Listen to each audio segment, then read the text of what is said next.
request to Dr. Shalat for his guidance. Sir.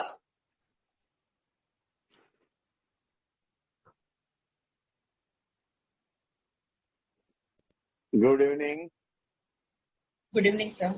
Pranam, salute to all. Nisha, you have brought all together very many experts, distinguished persons, and this has become a very fruitful interaction. I see Dr. Timbadia also. I suggest that he may also speak after I speak. We had a very good address by Honorable Cabinet Minister for Agriculture, for Animal Husbandry, for Fisheries, Sri Purushottam Rupala, followed by a number of experts and distinguished people. And I am quite happy and delighted that we are all here for a common agenda. Now, the latest IPCC report is a future warning.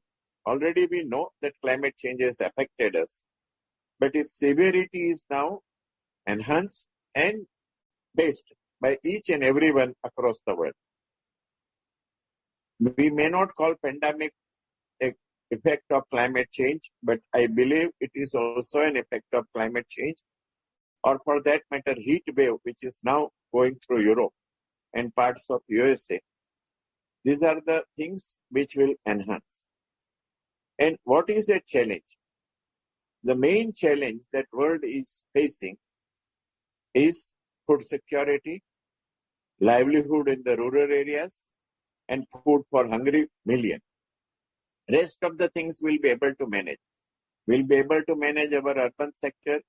We'll be able to manage our infrastructure for the urban sector. But it is the villages which will have the severest difficulties that world has not seen. But we are capable to come out from this.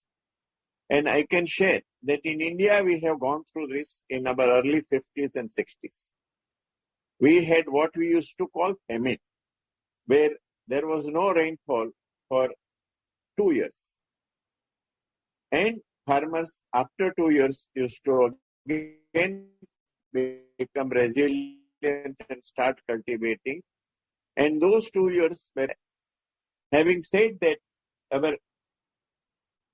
as I mentioned, food security is threat to the world, not only because of the climate change, but also due to the war in Europe, due to also so many internal conflicts in very many countries.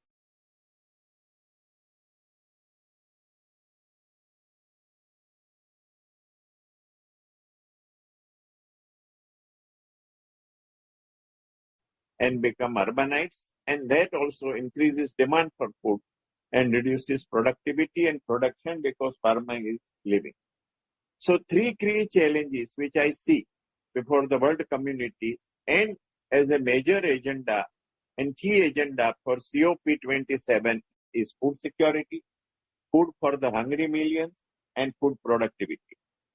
Both parties and non-party organizations in this dialogue need to flag this, prioritize this in their country and at international level. If agriculture is to be prioritized, farmer needs to be strengthened, funded. Technology which is available. We have technology in the India, in China, in USA, in Europe, in country like Israel, where we can manage all these things. And that needs to be made available to farmers. Now, how do we go about it? These are the things which need to be discussed. Another thing to be realized is that agriculture, due to its photosynthesis process, is nature's tool for mitigation because it absorbs CO2 and stores in the soil, in the stem, in the fruit or seeds. It must be realized that due to growing urbanization, massive and rapid increase of transportation and manufacturing activities, GHG emissions are going to be unabated. Only expansion of agriculture on more lands, usable, arable wastelands, growing seaweeds in sea will solve the problems of CO2 absorption. And this will provide increased food availability, livelihood, and reduce CO2 from atmosphere and meet the challenge that we are talking about. UN organizations like Green Fund, CTC, and World Bank,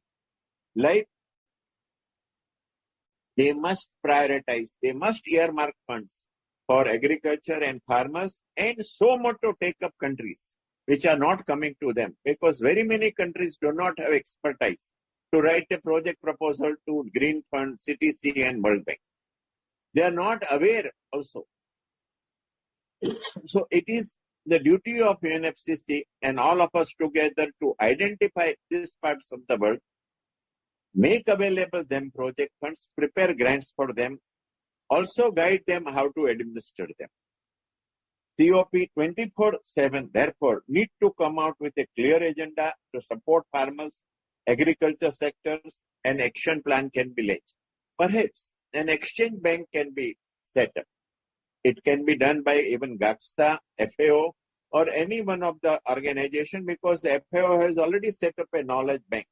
This exchange bank should be of the knowledge, expertise, funds, and knowledge economy, which can be given to those who need it, whether they are NGOs of those countries. They need not come through the government to obtain this knowledge because it is available virtually. So very many countries, people are not able to obtain assistance because they have to go through their local governments, which have no time to apply to any of the world organizations. So it is important that we consider to set up an exchange bank for giving from those who have it to those who need it, and this should include finance. Second, if we are giving carbon credit to manufacturers, to the industrial organization, why not consider what Honorable Minister suggested, giving carbon credit to the farmers and provide them financial support. Third, recognize that there is a need to strengthen infrastructure projects related to agriculture, and this relates to reduce wastages. Wastages from farmland or farm point to the market and from market to the consumer. How we can reduce these wastages by an efficient infrastructure that itself will increase our food availability by 30 to 40%, and so will be increase in income of farmers. Very briefly, before I sum up, I must say that NCCSD is working in collaboration with a strong group of consortium. We have 10 NGOs, and our priority is farmer, and we are working in 2,000 villages. We are working with the state government, state agriculture university, union government, and at international level with GAXA, with Florida Agriculture and Mechanical University, KSU, Atlanta, and similar organization, and even working with countries like Ghana for transfer of technology to the university teachers. So we once again thank you very much for participating and providing their very important inputs, which we can take forward to the UNFCCC. We hope to crystallize these ideas and submit it to the UNFCCC in advance, as they have opened only a forum today to share the written views. Thank you, all of you, once again for being with us, being part of this global initiative for prioritizing agriculture, for prioritizing farmers and farmers organization. We also welcome a joint initiative and collaborative exchange with all the members. We are willing to share our knowledge. We are willing to welcome you to be in Gujarat as PAMU scientists. 36 scientists from PAMU came to Gujarat and trained farmers and students. And they stayed here for 4 months and for 3 years. And that is how we developed a guidebook on how to build climate smart farmer and increase or double the income of farmers in area of climate change. With these words, I once again thank you all, and over to you, Nisha. I request Dr. Lois Rich Morton from the Ohio, USA. May I share my screen? Sure. Namaste. Dr. Lois? Yes. Namaste. Good morning. Can you see it or not? Yeah. So can you see my PowerPoint? Yes, yes. Excellent. Great. Okay. Good morning from North America and good afternoon to India. Yes. I have very much enjoyed the conversations that we've had this morning. Excellent conversations about farmers. I represent Solutions from the Land. And I'm a farmer from the United States, but you can see that I also am a retired professor from Iowa State University. Spent many years studying farmers and looking at why they made the decisions that they did. About 7 or 8 years ago, when I retired to become a farmer, discovered very quickly that it's a lot more complicated, and I think you've said it, that it's very complex. It's easy to ask the questions. It's easy to say, oh, here's some possible answers, but farmers really are on the front line of trying to find the solutions and figure it out. Solutions from the Land is a farmer-led NGO. It's very actively engaged in dialogues about the future of agriculture.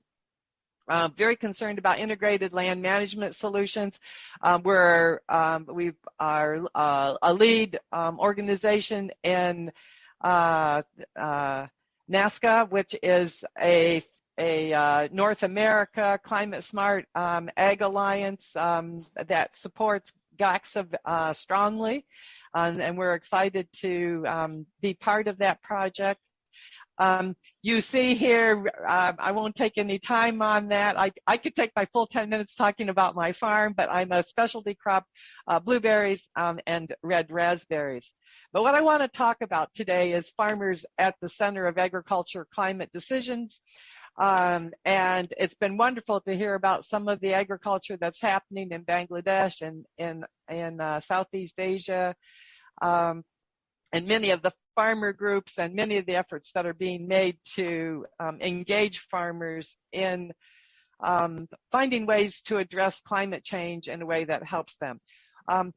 We sometimes, as farmers, we know this, but sometimes I think as policymakers, as academics, as people that live in urban environments who get their food from the grocery store, sometimes we forget that farmers are the beginning of the food system. And that's one of the big messages that I'd like to leave with you today, is that we have a distribution problem. We have a lot of issues that come with our food system, but we have to be paying attention to our farmers and be sure that they have the resources, the knowledge, and the technologies, the conversation that the prior speaker in terms of talking about India and the technologies that they have. And they really are able to level the playing field from a scale standpoint, so that farmers can make a living, not only producing food, but also producing ecosystem services that are so valuable to society. And it was referenced earlier, we have the 17 Sustainable Development Goals. At least 10 of them are very, very directly related to agriculture. If agriculture is not able to function in a way that is successful, many of those goals will be impossible to reach. Here is our vision statement. But what I want to talk briefly is our Solutions from the Land approach. As I say, we're farmer-led, and so we're looking for other farmer leaders in our communities and in our states, and actually nationally and internationally, as we've done some work on a global platforms to enable agricultural leaders, to equip them, to inspire and empower them, helping them to realize that they can make a difference, and to mobilize leaders to not just think about and talk about, but to actually do things. So we spend a lot of time thinking about what's the action that we might be able to do. What I want to share with you this morning are 7 of our guiding principles that we particularly think when we talk about a global platform and the IPCC, and we think about how can agriculture successfully support many of the findings and to actually do and act on many of the things that we know about climate change and the things that we need to do. And the very first principle, and these 7 principles were developed with North American farmers, many months of dialogue and conversations about, what are the really important things that farmers might contribute to global policy, to global research, education, and land use practices that farmers on the land. Because one of the big issues that we find here in the United States, and I think it probably is a worldwide problem, is that we have leading edge adopting farmers that are easily embrace change and are ready to act, but without mainstream agriculture coming along with us and understanding the kinds of things that are happening and what they might do so that they're not paralyzed, so that they actually can adapt. And many of them are adapting and thinking of new ways, and we need to be able to capture that. So the very first principle is that the priorities and solutions that we develop locally, nationally, and globally on the world stage need to be aligned with national policies and priorities. We know that we have each one of our countries, each one of our regions have cultural knowledge and experiences. We have different experiences with water. Some of us are in drought. Some of us have too much water and flood regularly.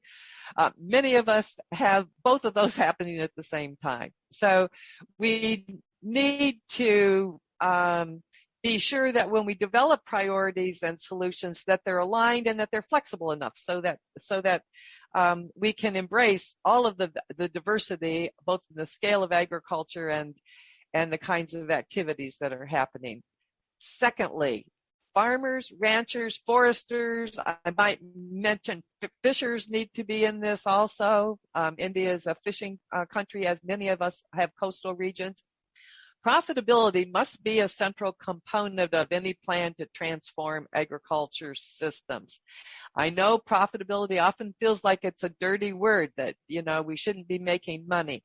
If a farmer can't make a livelihood, he or she cannot stay in business and cannot produce food and cannot protect the environment in the way that they need to.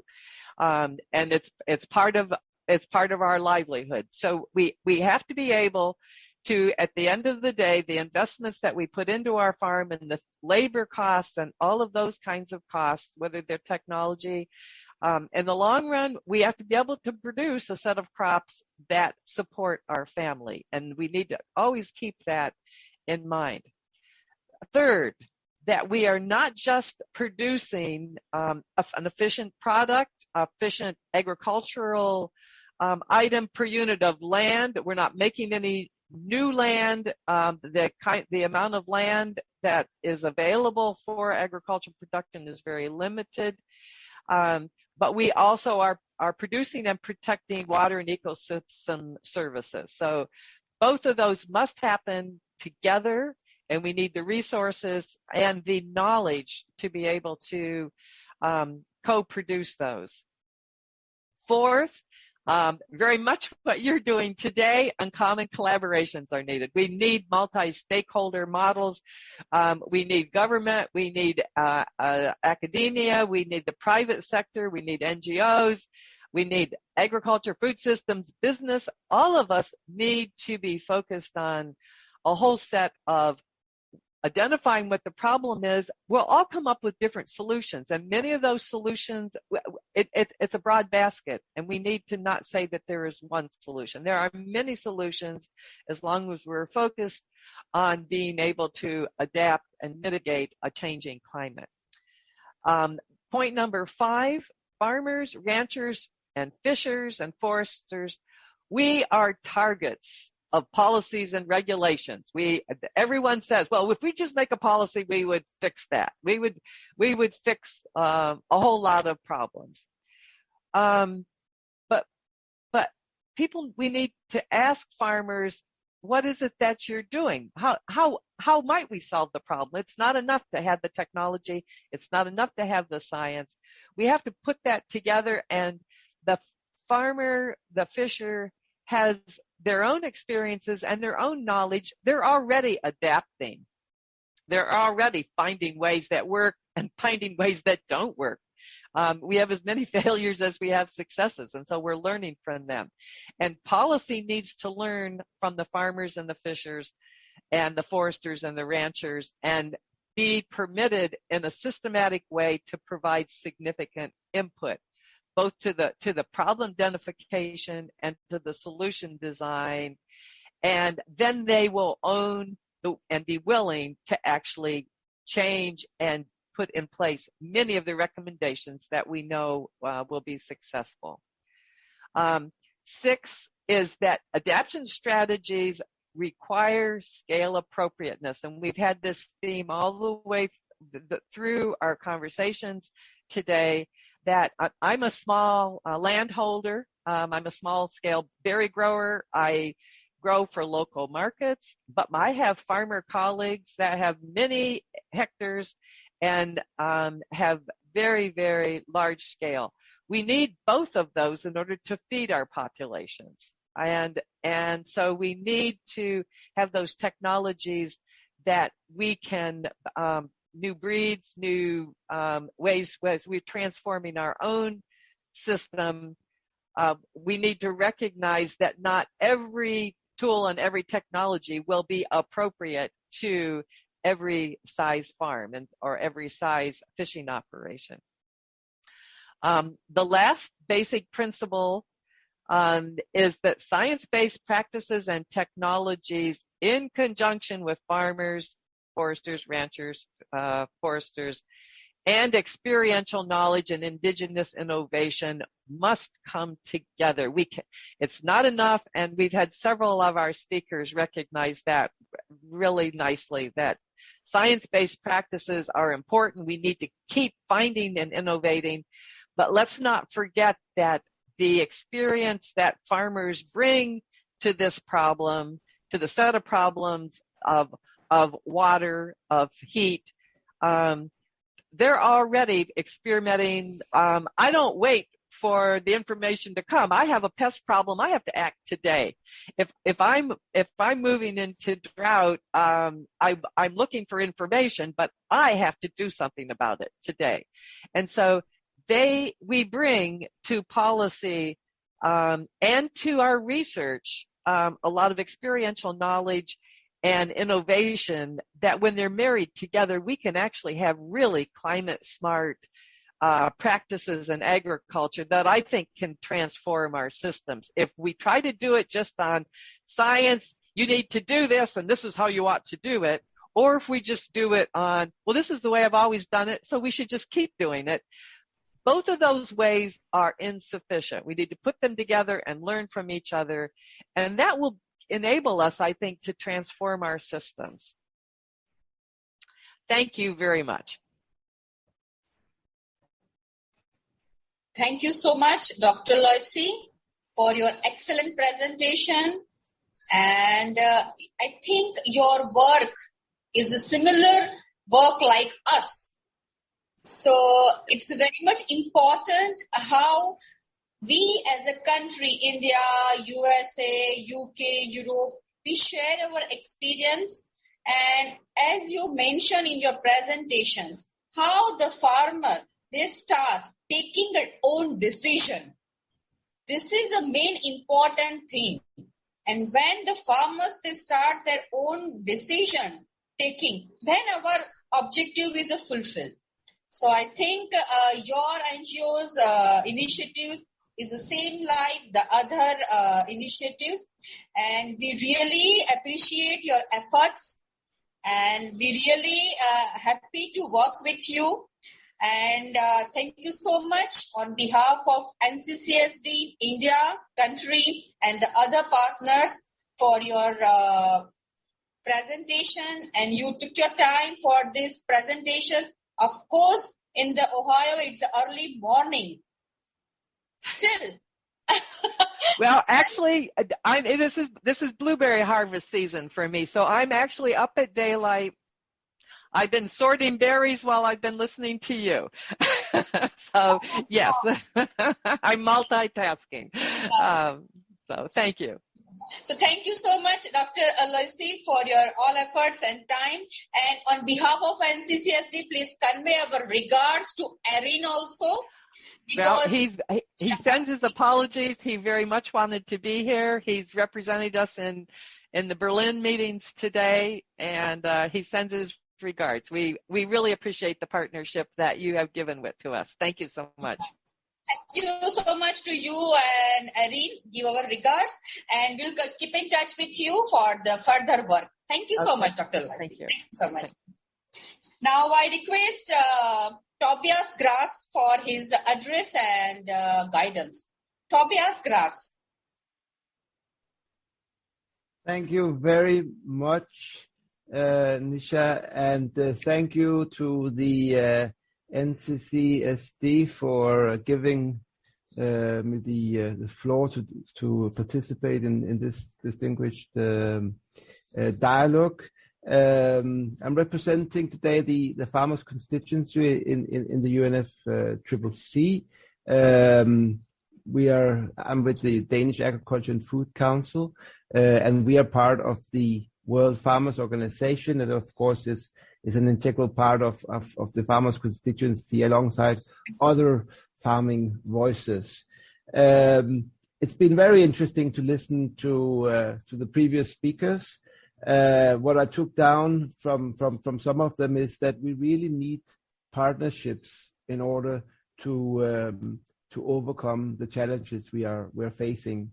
Carbon credits is indeed a major opportunity, and there is a need to have Article 6 of the Paris Agreement implemented. It could unleash a lot of private sector capital for farmers, and this is what we need is to power the climate transition, because climate action in agriculture does not come for cheap.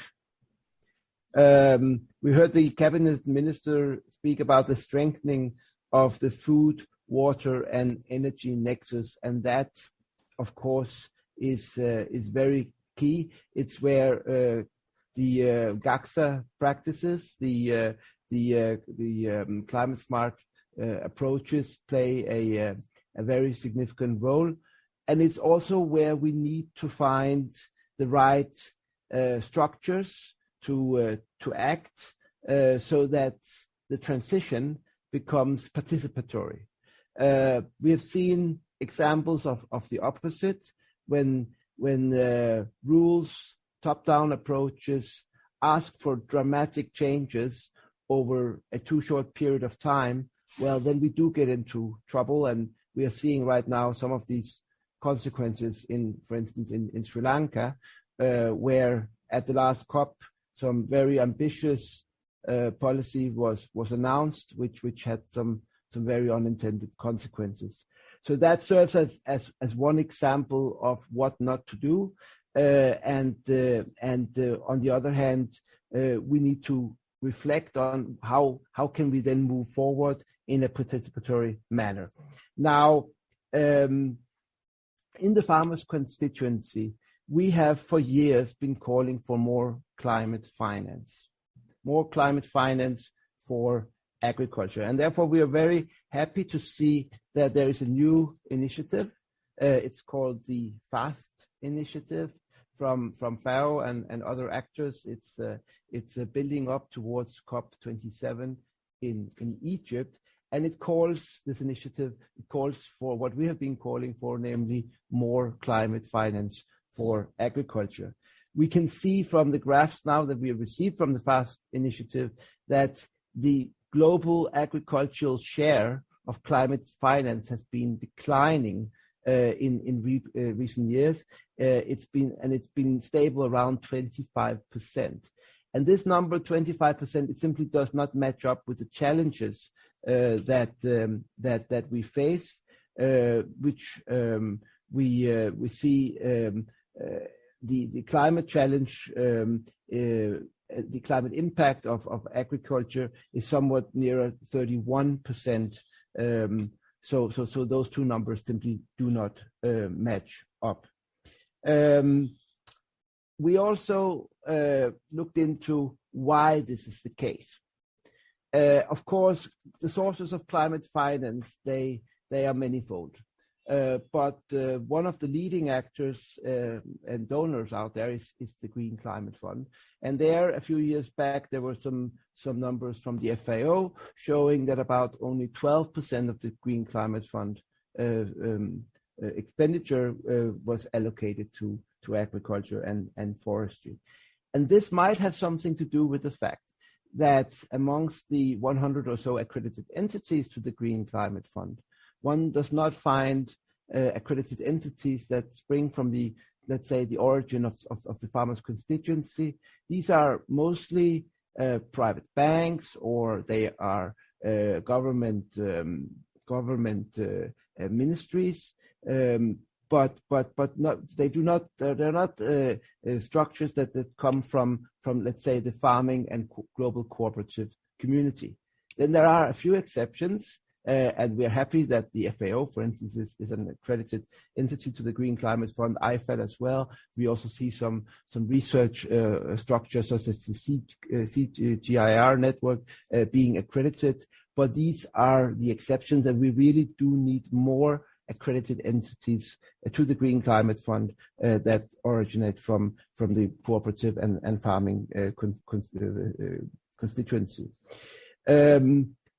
We secured some political backing for more accredited entity, but we also thought it was time to act. So I'm also here today as counsel to what is called the Cooperative Partnership for Climate Smart Food and Forestry, which is a partnership between the farming and forestry organizations of Denmark, Finland, and the Netherlands, so the DAFC, MTK, and LTO, the Dutch Agri-Development Agency, Agritera, which is for years, for the past two decades, have been supporting cooperative development throughout the world.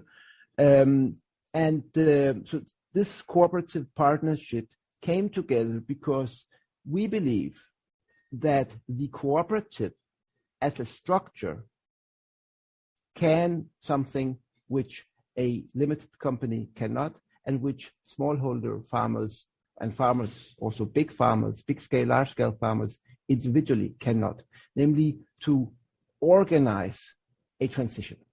Because the cooperative management, which is elected by the farmers, namely their owners, they have more legitimacy than a private company to also instruct farmers and guide farmers to change practices.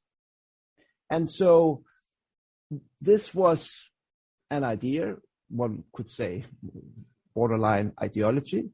Anyway, we believed it to be true, and we partnered with the FAO to explore whether this can be put into practice. So currently, we have partnered with the FAO to develop a proposal for the Green Climate Fund.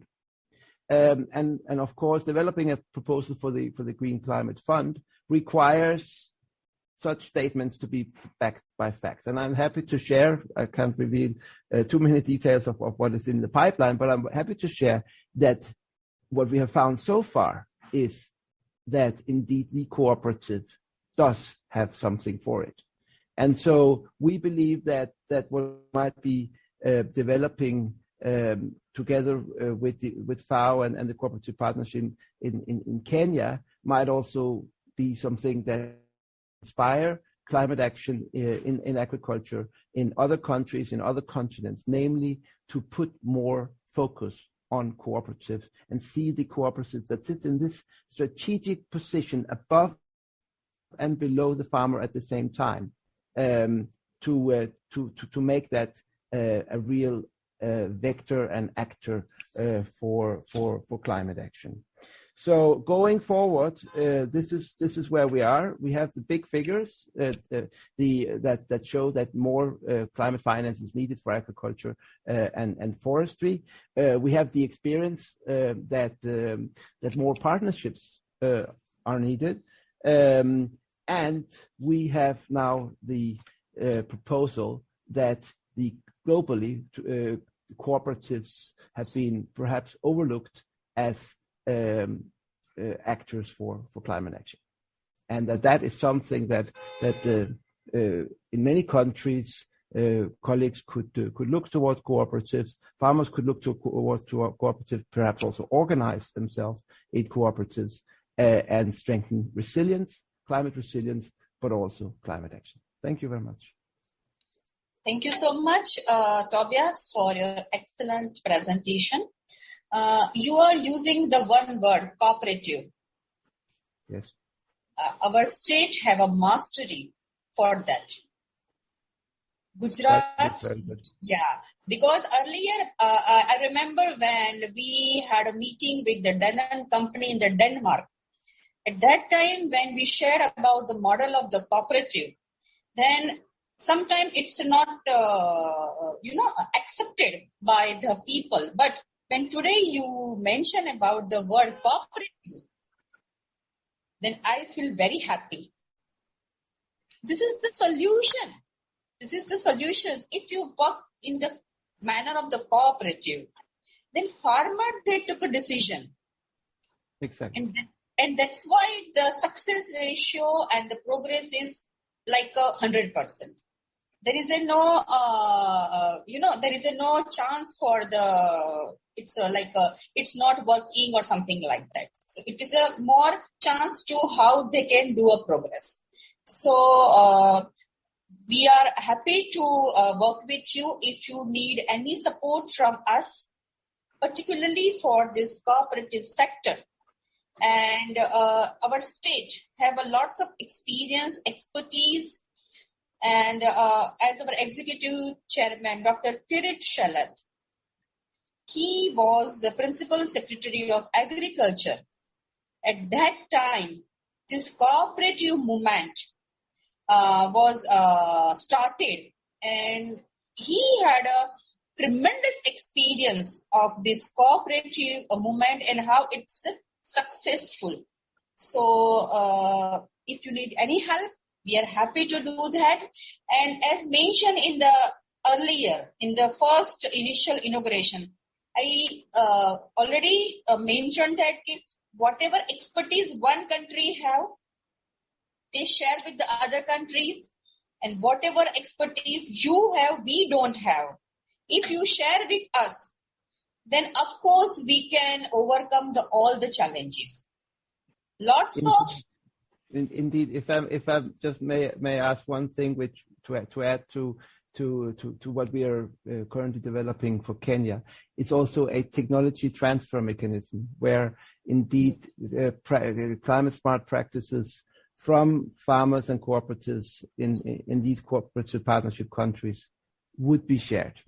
And so we are very happy to partner and to share our experience. We will be at the COP in Sharm el Sheikh and also participate in the GACSA network going forward.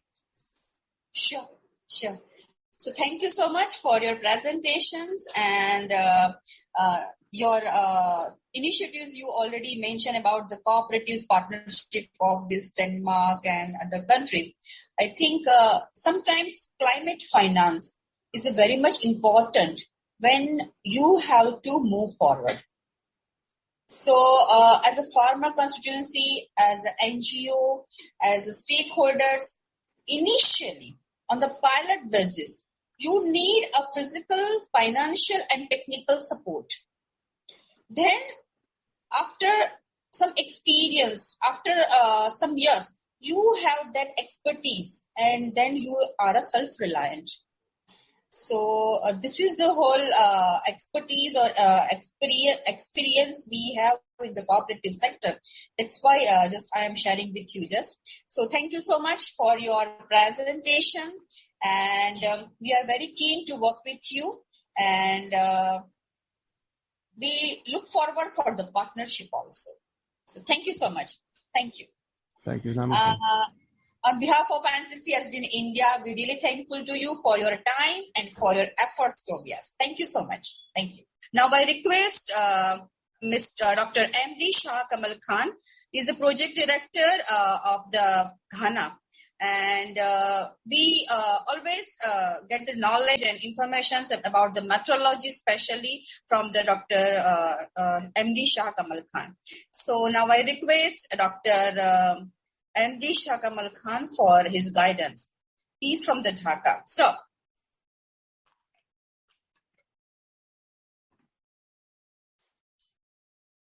thank you so much for giving me the opportunity. It's my great pleasure to join such an important global demand program organized by you and your team. So I would like to show my presentation. I'll try my level best to finish in time. If we take a few minutes more, then please apologize in advance. So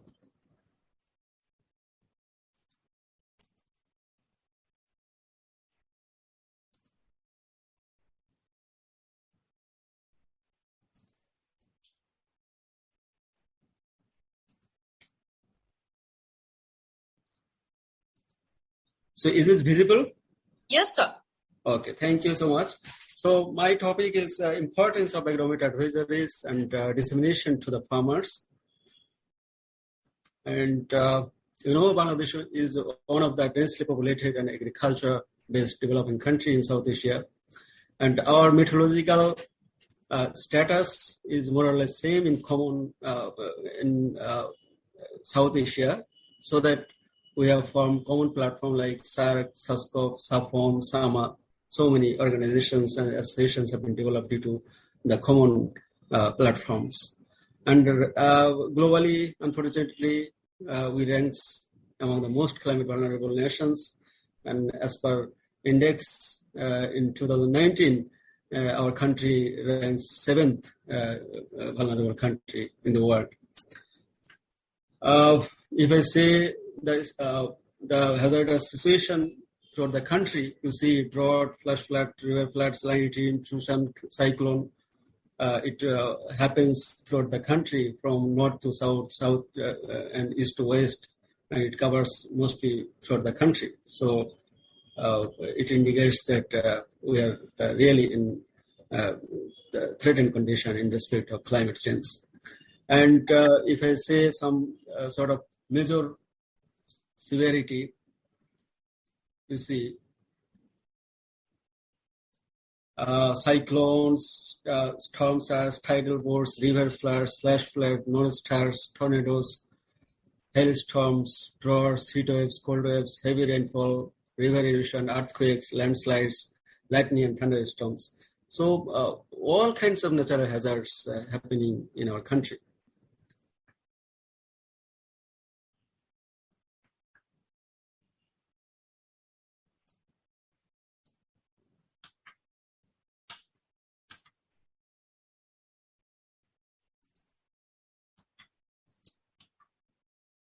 So this is the flood situation in our country. In a few years, it happens in mega floods in our country. This is a few pictures.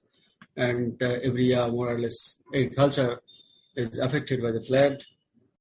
And if I say the extreme weather conditions that hazardous for our agriculture, extreme temperature, especially the low temperatures that hazardous to plant growth and development, and extreme temperature conditions during cold spells that also affect agriculture production, heat, gusty wind affect crops, and dry desiccation and strong winds reduce agriculture production, and it also causes mechanical damage.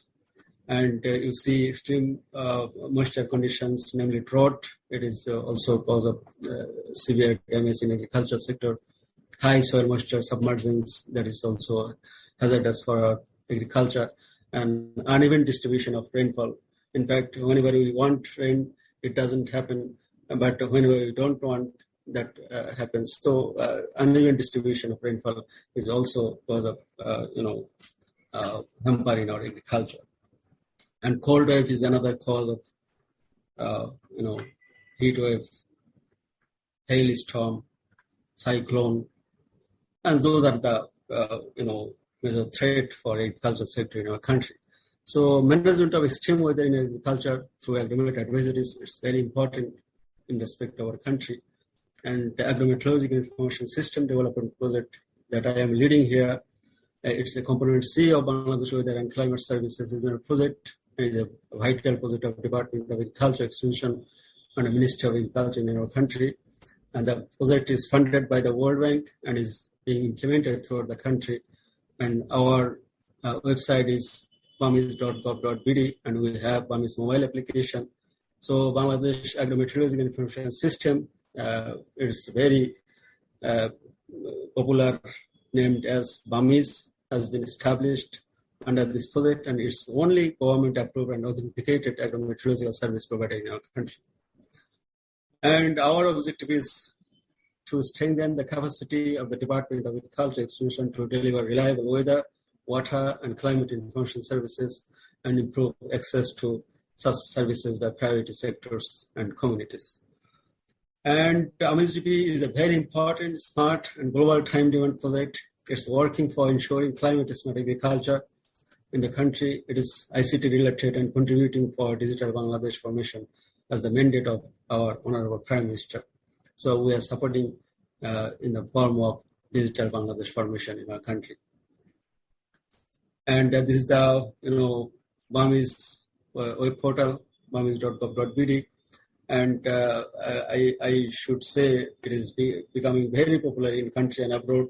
And last 3 years, our viewers number reached to about 4 million. So it indicates that our website is becoming very popular in the country and abroad. And this is our mobile application. And our mobile architecture is a main source of Bamis portal. And then it comes to the advisory services, and then SMS gateway mobile application, and the real message comes to the farmer, and accordingly farmers take action. And why the agrometeorological advisory is essential for the farmers? It's very important to know. The profit of the farmers through crop production depends on mainly 3 points, that is timely and proper crop management, minimization of cost of production, safely harvesting of the crop, and post-harvest management. The project is providing appropriate advice to the farmers in places the 3 points that I have mentioned here. And let me tell you, the crop save statistics due to the extreme weather forecast, and it has surveyed in our own agricultural block in Batiaghata sub-district under Khulna district in our country. In that situation, we have calculated in this way that we could save $36,682 just for one event and in one block. And please note that we have 14,091 agricultural block in our country. And if I say this kind of extreme weather condition happens once in a month, then I have to calculate 12 times in a year. So the calculation would be $6,202 million per year. That is huge amounts that we are saving crops in our country through agricultural services. How agricultural advisories are produced? Real-time data and information are received from Bangladesh Meteorological Department and one of the Water Development Board. And we have technical committee consists of representative of Bangladesh Meteorological Department and the Bangladesh Water Development Board. And we have the experts and consultants. We have 4 research institutes representatives like Bangladesh Agricultural Research Institute, Bangladesh Rice Research Institute, Bangladesh Jute Research Institute, Bangladesh Sugar Cane Research Institute. They are not only our technical committee members, but also they are our development partner, and they are providing the crop simulation model on different crops. And we have representative from Department of Fisheries and Department of Livestock, because we provide the agricultural services for crop, livestock, and fisheries. A complete agricultural solution we are trying to provide for the farmers. And these committees sit and review relevant international websites, and based on the information received from BMD and the Water Development Board, they provide the advice, they produce the advisories as per location specific, demand base to the farmers. And the question is, then it is very essential to deliver those messages, disseminate the message to the farmers. So how we do? The process is, if I say the Department of Agriculture Extension, it's a big department in our country. It has about 26,000 human resources working throughout the country, and it has the national level official to the village level official. Those are involved in serving to the farmers. So these are the main source of dissemination, the messages that we produce. And another is we have agriculture information services through which we disseminate.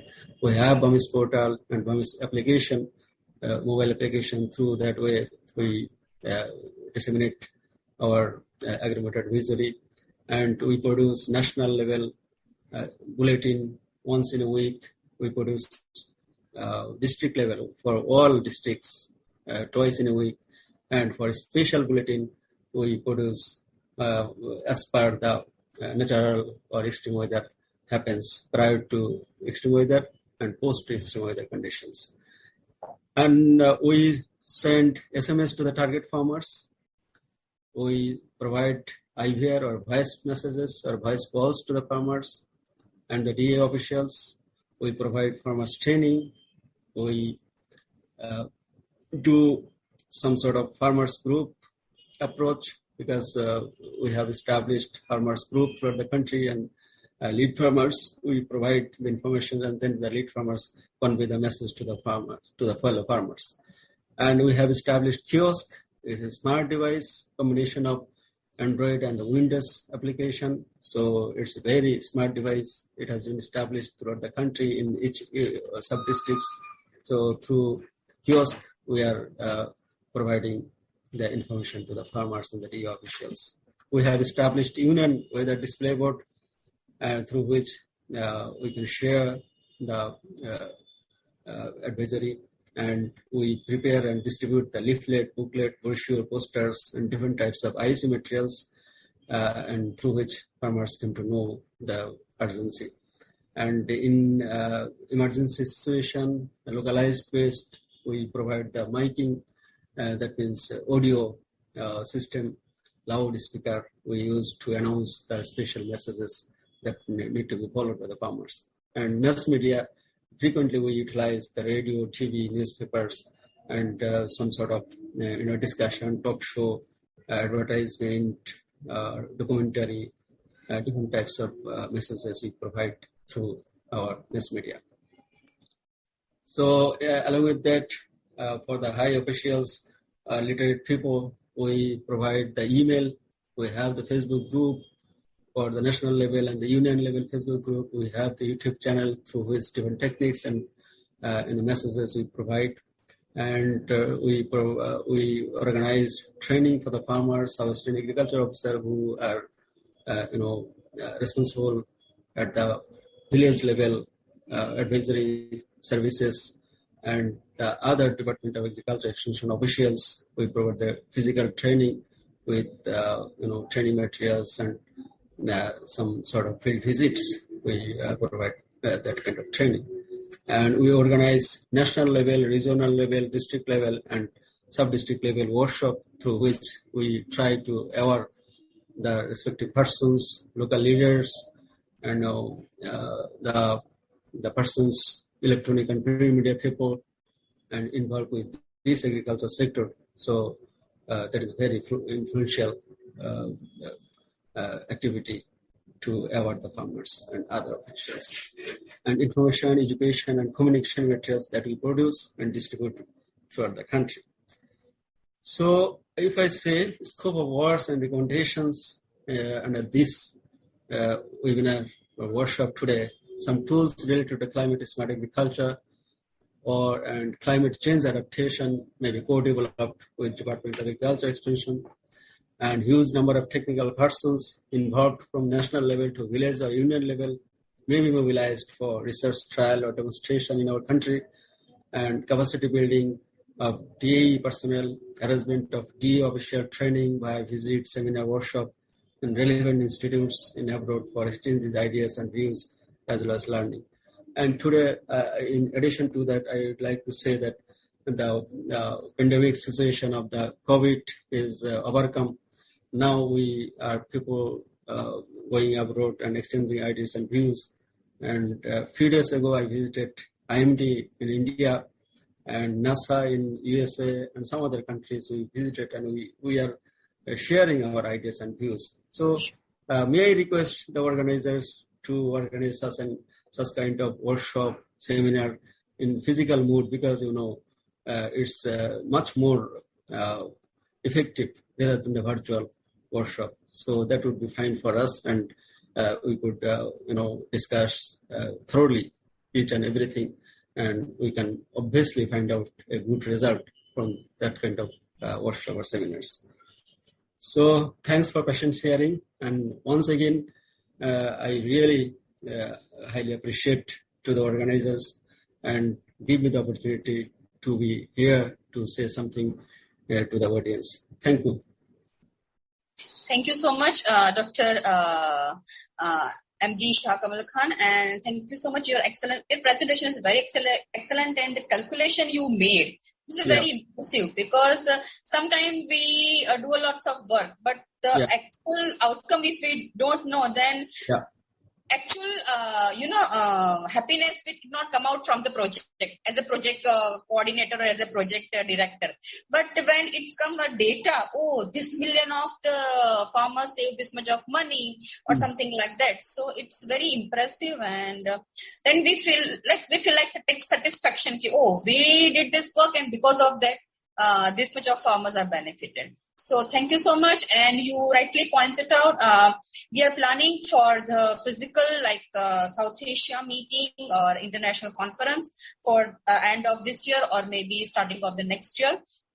And it's very much important, because we all countries have expertise, like the Simone says, we have a form of the GACSA and their knowledge and actions group. They have a different group, or the countries are participated, but how we come together and how we can share and how we overcome these challenges. So, and of course, as a Bangladesh is doing excellent in this area, and especially we have, I think as per my knowledge, we have some opportunity of the seaweeds also in the Bangladesh maybe. So fishermen, they are involved in the seaweeds.